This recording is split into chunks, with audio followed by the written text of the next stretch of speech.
There's a kind of mythical story about crabs being thrown in a bucket when one of the crabs makes a bid for freedom, that the others will instinctively pull him back into the bucket. It's often used as an analogy of how sometimes success can be scuppered by those around us, but it also applies, I think, to our bodies and our diets. That feeling that as soon as we get a grip on the edge of that weight loss bucket, our bodies just reach out, pull us backwards with all their might until we're back where we started. So why is that? Is it true? And if so, what can we do about it?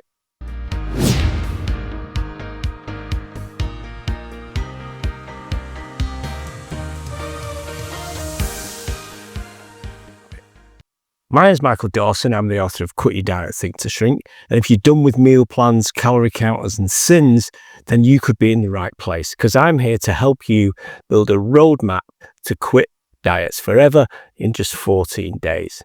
So if you sign up on my website for free before the offer ends, then you become a legacy member and you will never pay for the content in the members area. And if you'd be interested in a 12-question quiz to help you determine your level of change on the change pyramid, then by all means click around this video somewhere. Not forgetting that members will be invited to our online discussion groups to help us all in our journey to freedom from diets. So let me ask you something. Have you ever been on a diet, lost some weight, maybe even hit the goal, only to feel like your body was dragging you back, like no matter how good you were being, the weight slowly crept back on? Or worse, you ended up heavier than when you started. So today I want to talk about a thing called set point theory. And just like the crabs in the bucket, it's as if our own body is rebelling and trying to pull us back from our success. The theory is that we have a kind of set point, and our body has decided that it's a kind of safe level. After all, our minds have incredible power over our weight. Its main objective is to keep us alive.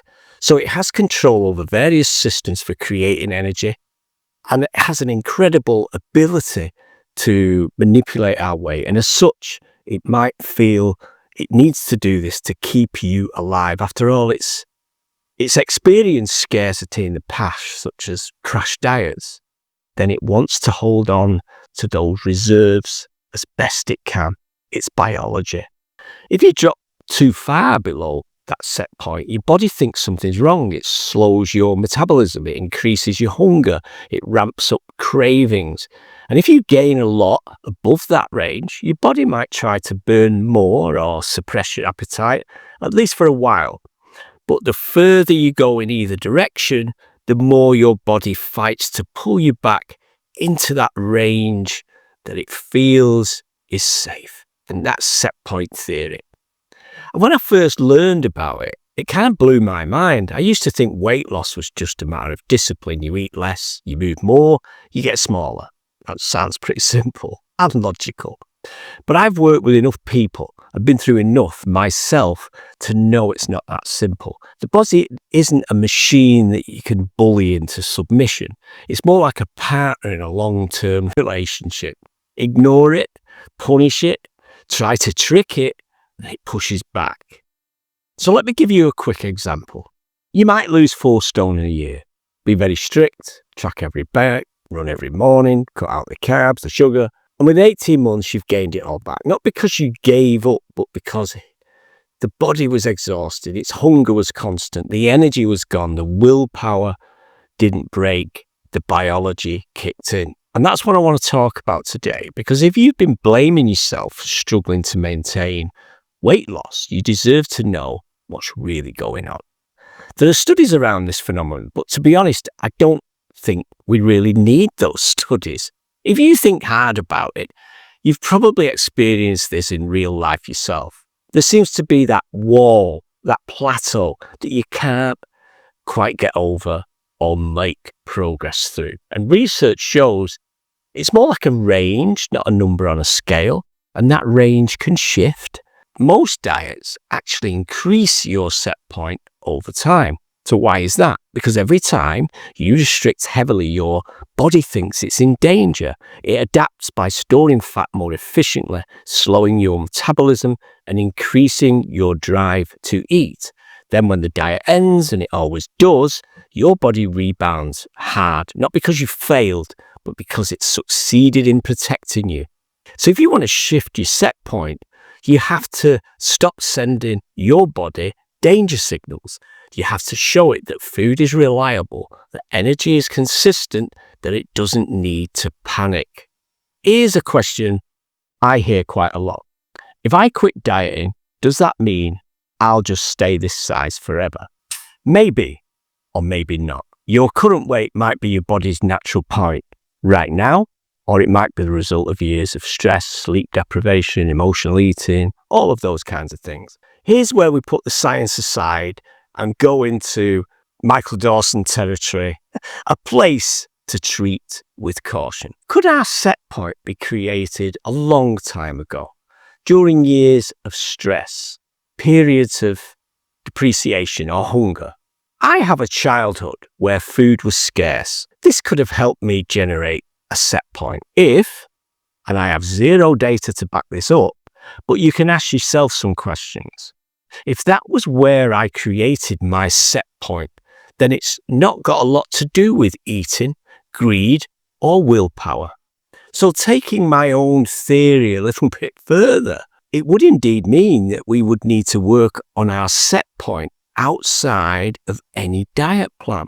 There's an expression I've heard about in our modern society that says we're all overfed and undernourished. And as the quality of our food decreases, then we gorge on these basics, such as sugar, carbs, fats, because after all, these are survival foods.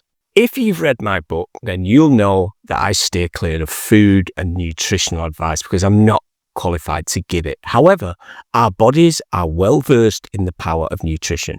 It's their job, whether we're aware of it or not. But let me offer a little thought experiment. Imagine we could work on the person we are and become a non-dieter, like one of those people I call the weightless. Those people who do not use diets to manage their weight, but they do okay. In this way, the set point might be manipulated at source, deep in the subconscious mind where it operates, from in that control room, the area that keeps your heart beating and you breathing and digesting food as you sleep. What would that look like to you? To me, it would look like a removal mentally of food restriction and food obsession. It would look like giving our bodies the foods, but particularly the nutrition it desires in the micronutrients. And this might be supplements. It might be a little bit more greens. It might also look like the removal of stress from our lives by using meditation, calming techniques, which don't always reduce productivity, but in many cases increase it. So stuff gets done. More stuff gets done. It might look like improved sleep in whatever form that takes.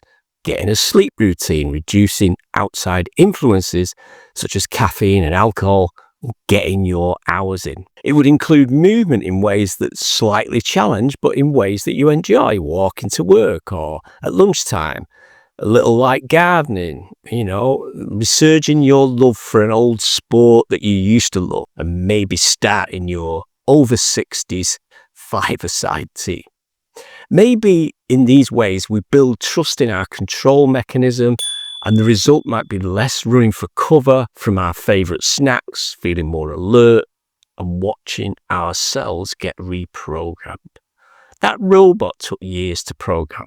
It's not an overnight process, but you might let go of restrictive rules and forget the sins and calories and just be true to yourself. If this theory is correct, and I've got no evidence to prove it, other than your own experience, then most of the above actually lends itself to a lot of what the Quit Your Diet program is about.